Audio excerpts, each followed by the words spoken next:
Hello friends, आजकल लोगों में बहुत बड़ा कन्फ्यूजन है गाड़ी खरीदते समय नेचुरली एस्पिरेटेड पेट्रोल इंजन लें या फिर टर्बो चार्ज पेट्रोल इंजन ले लें, यही नई टेक्नोलॉजी है, या फिर डीजल इंजन ले लें। डीजल इंजन क्या बंद होने वाले हैं, ऐसा भी लोगों को शंका है, तो उसके बदले में टर्बो चार्ज पेट्रोल इंजन ले रहे हैं। कुछ लोगों का मानना है कि टर्बो चार्ज पेट्रोल इंजन अब की नई टेक्नोलॉजी है, ये हमको अडॉप्ट करनी चाहिए और नेचुरली एस्पिरेटेड जो पेट्रोल इंजन है ये तो पुरानी चीज़ें हो गई हैं, अब का ज़माना टर्बो चार्ज का है। आखिर किसके लिए कौन सा इंजन सेलेक्ट करना सही होगा? इन सभी इंजन में कुछ फ़ायदे तो कुछ नुकसान हैं, वो सारे फ़ायदे और नुकसान प्रैक्टिकली आपके सामने क्लियर हो जाएंगे। आज के बाद इन इंजन्स को लेकर आपके मन में कोई कंफ्यूजन नहीं आएगा। तो चलो बिना देरी किए वीडियो स्टार्ट करते हैं। सबसे पहले तो चैनल को सब्सक्राइब जरूर कर लेना। आपका सब्सक्राइब बटन ही मुझे मोटिवेट करता है इस तरह की ओरिजिनल और अनबाइस्ड वीडियो बनाने के लिए, जो आप लोगों के हमेशा काम आती रहे। तो प्लीज़ चैनल को सब्सक्राइब कर लेना। सबसे पहले मैं बात करूंगा टर्बो चार्ज पेट्रोल इंजन की, आजकल जो बहुत ज़्यादा चलन में है। हर कंपनी अपनी लिस्ट में एक आध टर्बो चार्ज पेट्रोल इंजन रखी रही है। लोगों को लग रहा है कि यार ये टर्बो चार्ज पेट्रोल इंजन नई टेक्नोलॉजी है, क्योंकि पहले के टाइम में टर्बो चार्जर सिर्फ डीजल इंजन में ही लगा होता था, अभी पेट्रोल में भी लग के आ रहा है, तो फिर फायदे ही फायदे हैं। जैसे टर्बो लगाने के बाद डीजल इंजन की पावर बढ़ गई थी, वैसे ही टर्बो लगाने के बाद पेट्रोल इंजन की भी पावर बढ़ गई होगी क्या? तो बात बिल्कुल सही है। सबसे पहला फायदा टर्बो चार्ज पेट्रोल इंजन का, इसमें आपको टॉर्क अच्छा मिलता है। टर्बो चार्ज पेट्रोल इंजन आपको ओवरटेकिंग के समय लैग नहीं फील कराता, आपको कॉन्फिडेंस आता है अच्छे से ओवरटेक करने का। टर्बो चार्ज पेट्रोल इंजन छोटा होते हुए भी ज़्यादा पावर आपको फील कराता है। ऐसा इसलिए होता है क्योंकि देखो, पेट्रोल इंजन जो नेचुरली एस्पिरेटेड होते थे उसमें एयर को अलग से धकेलने के लिए कोई एक्स्ट्रा इक्विपमेंट नहीं था, जिसे टर्बो चार्जर कहते हैं। अब ये जब टर्बो चार्ज पेट्रोल इंजन आ गया तो यहाँ पे एक एक्स्ट्रा टर्बो लग गया। टर्बो एयर को धकेलता है, ज़्यादा से ज़्यादा एयर को अंदर डालता है, उसी के साथ फ्यूल भी थोड़ा ज़्यादा मांगता है। इन रिजल्ट छोटी कैपेसिटी का इंजन थोड़ी ज़्यादा पावर निकाल पाता है, लेकिन वो फ्यूल और एयर दोनों ही ज़्यादा लगते हैं। पहले फ्यूल देना तो चलो पॉसिबल था, लेकिन एयर बिना टर्बो के ज़्यादा अंदर इंटेक कराना पॉसिबल नहीं था, इसलिए टर्बो चार्जर लगा दिया गया। क्लियर हो गया नेचुरली एस्पिरेटेड से अलग क्यों है? क्योंकि यहाँ पे एक टर्बो चार्जर लगा है, और जब टर्बो चार्जर लगता है तो उसके लिए कई सारे इक्विपमेंट सेंसर और लगाने पड़ते हैं, वो सारे मैं ऑलरेडी वीडियो में डिस्कस कर चुका हूँ। अब टर्बो चार्ज पेट्रोल इंजन के नुकसान क्या हैं, किनको ये चुनने चाहिए, किनको ये अवॉइड करना चाहिए? पहली चीज़, टर्बो चार्ज पेट्रोल इंजन का माइलेज हमेशा स्टेबल नहीं रहता, बहुत बार ऊपर और नीचे जाता है। कई बार ये ऐसा अच्छा माइलेज निकाल के देगा और कई बार तो इतनी तरह पिट जाएगा, 6-7 का माइलेज आपको सिटी में निकाल के देगा। रीज़न यही है क्योंकि टर्बो चार्जर लगा हुआ है, इससे आप एक्स्ट्रा पावर की डिमांड कर रहे हो। अगर ड्राइविंग थोड़ी बहुत भी ऊपर नीचे हुई तो इसके माइलेज में ज़्यादा वेरिएशन आ जाता है। हाईवे पे तो ठीक ठाक माइलेज फिर भी निकाल देता है, लेकिन सिटी में इसका माइलेज ज़्यादा ड्रॉप होता है। दूसरा एक बड़ा नुकसान, टर्बो चार्ज पेट्रोल इंजन की लाइफ कंपैरिजन में नेचुरली एस्पिरेटेड पेट्रोल इंजन से कम होती है। टर्बो चार्ज पेट्रोल इंजन का maintenance naturally aspirated petrol engine के मुकाबले में ज़्यादा होता है। टर्बो चार्ज पेट्रोल इंजन अक्सर वो लोग चुनते हैं जिनको ड्राइविंग का फील लेना होता है। गाड़ी चलानी कम है, लेकिन जब चलानी है तो पूरी फील के साथ चलानी है। जब एक्सीलेटर दबाएं तो गाड़ी एकदम चढ़ जाए, ओवरटेक मारना हो तो 2 गाड़ियों के एक साथ ओवरटेक मार जाए, मतलब फील वाले लोग वो टर्बो चार्ज पेट्रोल इंजन की तरफ जाएंगे, लेकिन नुकसान को भी ध्यान में रखेंगे। अब बारी आती है नेचुरली एस्पिरेटेड पेट्रोल इंजन की। देखो, नेचुरली एस्पिरेटेड पेट्रोल इंजन जैसे कि नाम से ही पता लगता है, अपने आप ही ये ऑक्सीजन को, एयर को अंदर लेता है। पिस्टन जैसे जैसे नीचे जाते हैं, हवा को बाहर से सक्शन करते हैं, अंदर अपने हवा ले आते हैं, लेकिन वो हवा कुछ लिमिटेड मात्रा में ही आ पाती है, उससे लिमिटेड फ्यूल ही जल सकता है। इन रिजल्ट जो पावर जनरेट होगी वो थोड़ी कम होगी। जितने सीसी का इंजन है लगभग उतनी पावर आपको फील कराएगा, क्योंकि इसके पास रिस्ट्रिक्शंस हैं। एयर ज़्यादा नहीं ले सकता, उतनी ही लेगा जितना ये सक्शन से ले पाएगा। प्रेशर से कोई इसके अंदर धकेलने वाला टर्बो चार्जर नहीं है, जैसा कि टर्बो चार्ज इंजन में लगा हुआ था। अब इसके फायदे क्या हैं? पहला बड़ा फायदा तो ये है कि कॉम्प्लिकेशन कम है, सिंप्लिसिटी ज़्यादा है।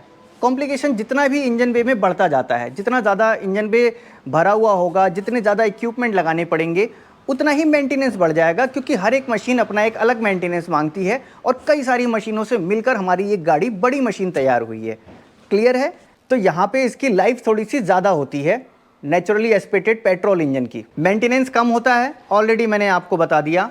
साथ में माइलेज का variation, naturally aspirated petrol engine में ज़्यादा माइलेज का वेरिएशन नहीं आता। अगर कभी आप इसको ड्राइव करो तो ऐसा नहीं होगा कि कभी इसने तो 10 का माइलेज दे दिया, कभी आपको ये 18, 20, 22 का माइलेज दे रहा है, इतना फ़र्क नहीं आता है। ड्राइविंग में भी डिफरेंस आएगा तो 2, 4, 5 का डिफरेंस आ जाएगा, इससे ज़्यादा नहीं आता है। और ये नेचुरली एस्पिरेटेड पेट्रोल इंजन इनका माइलेज सिटी में भी ठीक ठाक निकल जाता है, जबकि टर्बोचार्ज पेट्रोल इंजन ज़्यादा माइलेज ड्रॉप करते हैं, ये उतना माइलेज ड्रॉप नहीं करते। हाईवे पे ये एक अच्छा माइलेज देते हैं लाइट फुट ड्राइविंग अगर आप करते हो, अगर आप 80-90 से ऊपर नहीं जाते तो बेस्ट माइलेज निकाल देते हैं। इतना माइलेज टर्बोचार्ज पेट्रोल इंजन कभी भी नहीं निकाल सकता। आप देखोगे कि पुराने जो पेट्रोल इंजन है, नेचुरली एस्पिरेटेड पेट्रोल इंजन, बहुत ज़्यादा इनकी लाइफ होती है, कोई बहुत बड़ा कोई खर्चा नहीं होता है, और इसका जो खर्चा है वो धीरे धीरे बहुत ज़्यादा बढ़ नहीं जाता। मतलब गाड़ी ऐसे पुरानी हो गई तो ऐसा एकदम से बहुत सारे खर्चे आ जाएंगे, ऐसा नहीं होता है। इसमें एक खर्चा एक नॉमिनल चलता रहता है कि भैया ये सर्विस करानी है आपको, सर्विस भी इसकी सस्ती होती है, spark plug, throttle body, engine oil, filter, बस यही रहता है। पेट्रोल फिल्टर भी इसका कभी लंबे टाइम पे जाके चेंज होता है, बाकी मेन ऑयल फिल्टर और स्पार्क प्लग यही सारी चीज़ें होती हैं। अब इसको कौन लोग चुनेंगे? देखो, जो लोग बड़े आराम से गाड़ी को ड्राइव करते हैं, जिनको किसी भगाने दौड़ाने से मतलब नहीं है, कोई आगे मुझसे निकल गया तो मेरी इज्जत डाउन हो जाएगी, ऐसा नहीं समझते हैं, वो लोग इन गाड़ियों को लेंगे। और जिनको अपने पॉकेट से प्यार है कि भैया मुझे बहुत ज़्यादा पैसे भी नहीं इस पर खर्च करने हैं, उनको कॉन्फिडेंस ज़्यादा चाहिए कि मैं जब चाहूँ गाड़ी स्टार्ट करूँ और जहाँ मर्जी ले जाऊँ। ये ना हो कि इसका ये चीज़ थोड़ी वीक है, इसकी ये चीज़ थोड़ी वीक है, अरे चलो पहले ये दिखाना पड़ेगा, पहले ये कराना पड़ेगा। झंझट फ्री, टेंशन फ्री जो लोग रहना चाहते हैं वो नेचुरली एस्पिरेटेड पेट्रोल इंजन को चुनते हैं। लेकिन थोड़ा बहुत कॉम्प्रोमाइज़ उनको पावर से करना पड़ता है। कॉम्प्रोमाइज़ मैं अब कह रहा हूँ क्योंकि जब मैं टर्बोचार्ज पेट्रोल इंजन से कंपेयर कर रहा हूँ, अगर आप उस टर्बोचार्ज पेट्रोल इंजन को भूल जाओ, वैसे चलाओ तो ऐसा कोई कॉम्प्रोमाइज़ नहीं होता, अच्छी खासी पावर डिलीवरी करते हैं ये। और जैसे जैसे आरपीएम ऊपर होते जाते हैं ये अच्छी परफॉर्मेंस देते जाते हैं। हाँ, टर्बोचार्ज वाले इंजन है, जैसे ही वो टर्बो के रेंज में आते हैं तब एकदम से बूम करके निकलते हैं। और ये गाड़ियाँ अगर आप उसका रेंज बना के रखते हो, मतलब 1500 और 2000 आरपीएम के बीच में रखते हो, तो आपको कहीं लैग फील नहीं कराती हैं। आराम से चलाने वाले लोग, जिनको माइलेज अच्छा चाहिए, और जो लोग गाड़ी की लाइफ ज़्यादा चाहते हैं, अभी गाड़ी खरीदी है उसको चाहते हैं कि कम से कम 10-15 साल रखूँ, वो लोग इस नेचुरली एस्पिरेटेड पेट्रोल इंजन की तरफ जाएंगे। अब आ जाती है बात डीजल इंजन की। देखो, डीजल इंजन बंद होने वाले हैं, ऐसा बहुत टाइम से बात चल रही है। जैसे ही BS6 आया था, BS6 नॉर्म्स में बहुत बड़े बदलाव करने थे इंजन में, जिससे कि एमिशन लेवल, उसका जो कार्बन और नॉक्स, ये सारी चीज़ों को कम करना था। और उन कम करने के लिए बहुत सारी चीज़ें कंपनी को गाड़ी में लगानी पड़ी, जिनके कुछ ड्रॉबैक्स भी थे, उनके नुकसान भी थे। उन नुकसान को देखते हुए कुछ कंपनियों ने अपने हाथ पीछे खींच लिए, जिसमें कि मारुति एक बड़ा प्लेयर है जिसने डीजल इंजन बनाना ही बंद कर दिया BS6 नॉर्म्स के बाद। ऐसे ही रेनो, BS6 से पहले ये डीजल इंजन की गाड़ियां देते थे, BS6 के बाद डीजल इंजन की गाड़ियां ये नहीं देते, सिर्फ पेट्रोल इंजन पे काम करते हैं। और इसके उलट हुंडई, टाटा, महिंद्रा, ये सब गाड़ियों ने अपने डीजल इंजन बनाना चालू रखा। इन्होंने R&D की और उसके अंदर DPF लगा दिया।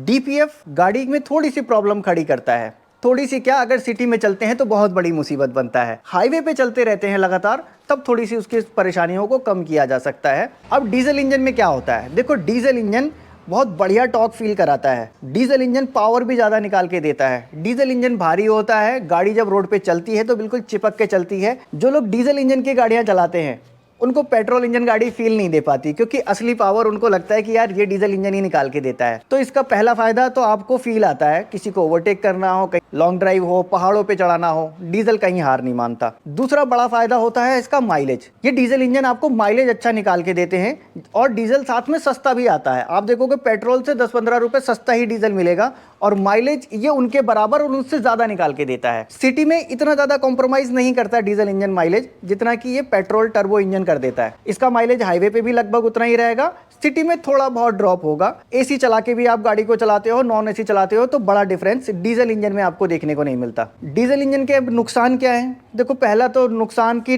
दिल्ली और NCR के एरिया में इनकी लाइफ कम कर दी गई है। इसको 10 साल ही आप चला सकते हो, 15 साल अगर चलाना है तो अदर स्टेट में आपको ले जानी पड़ेगी। दूसरा, डीजल इंजन का मेंटेनेंस पेट्रोल के मुकाबले ज़्यादा होता है। DPF लगने के बाद वो मेंटेनेंस थोड़ा और बढ़ गया। डीजल इंजन की लाइफ अच्छी खासी होती थी DPF लगने से पहले, लेकिन जब ये DPF लग गया तब इसकी लाइफ के साथ अच्छा खासा कॉम्प्रोमाइज़ हो गया। अगर DPF का सही से रीजनरेशन नहीं हो पा रहा है, DPF किसी प्रॉब्लम की वजह से चोक है, तो आपके इंजन पे सीधा इफेक्ट डालता है, इंजन की लाइफ कम होती है।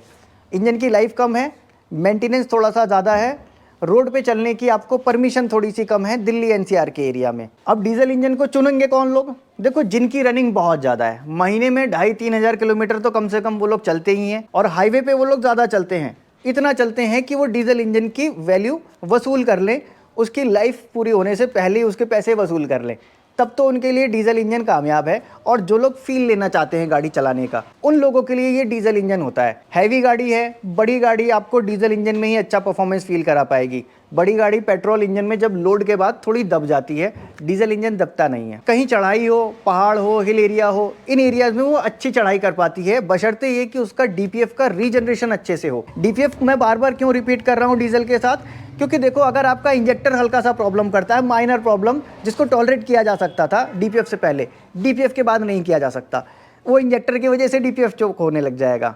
ईजीआर कहीं थोड़ा बहुत गड़बड़ कर रहा था, डीपीएफ लगने के बाद टॉलरेट नहीं कर सकते आप, मतलब इंजन की लाइफ एक तरह से खत्म हो सकती है। जो लोग ये सारी चीज़ों का ध्यान रख सकते हैं, पुराने खिलाड़ी हैं, डीजल इंजन के साथ उनकी बॉन्डिंग अच्छी है, पैसा वसूल कर सकते हैं, वो लोग ये डीजल इंजन की तरफ जाएंगे। अब एक चीज़ और आ जाती है सीएनजी।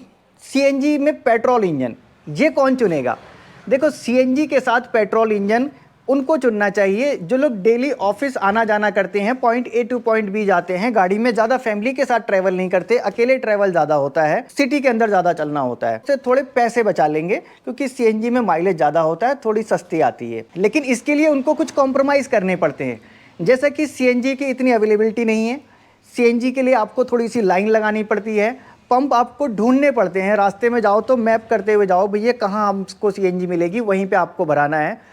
एक बार सीएनजी भराने के बाद 200-300 350 किलोमीटर ही गाड़ी जा पाती है, फिर आपको सीएनजी ढूंढना पड़ता है। सीएनजी भरवाने के लिए ज़रूरी है कि गाड़ी के अंदर जितने भी पैसेंजर हों वो सारे नीचे उतर जाने चाहिए गाड़ी से दूर, और ऐसा गर्मियों में या फिर बहुत ज़्यादा सर्दियों में पॉसिबल नहीं हो पाता अगर आप फैमिली के साथ ट्रैवल कर रहे हो, छोटे बच्चे साथ में हैं, आपकी गाड़ी में एसी चल रहा है, बार बार आप बच्चों को नीचे उतारोगे, अंदर बैठाओगे तो उनकी तबीयत खराब होती है, जितने पैसे नहीं बचाते उससे ज़्यादा फैमिली को नुकसान होता है। तो फैमिली के साथ ट्रैवल करते हैं तो फिर सीएनजी गाड़ी अवॉइड करेंगे कि सीएनजी लगने के बाद पेट्रोल इंजन की लाइफ उससे कम हो जाती है। सीएनजी लगने के बाद मेंटेनेंस उसका बढ़ जाता है। सीएनजी लगने के बाद ब्रेकडाउन होने के चांसेस भी बढ़ जाते हैं क्योंकि कॉम्प्लिकेशन बढ़ जाता है। आप ड्यूल फ्यूल सिस्टम उसको दे रहे हो, और कई बार तो ऐसी प्रॉब्लम आ जाती है कि स्विच नहीं होती है कि गाड़ी पेट्रोल से सीएनजी पे, सीएनजी से पेट्रोल पे नहीं जाती। कुल मिला के थोड़ा सा कॉम्प्लिकेशन बढ़ जाता है और वो चीज़ें आपको बर्दाश्त करनी पड़ती है, जिसके एवज में आप फ़ायदे उठा रहे हो उधर माइलेज के। तो अपने हिसाब से इतने फ़ायदे उठा पा रहे हो तब तो वो लेना,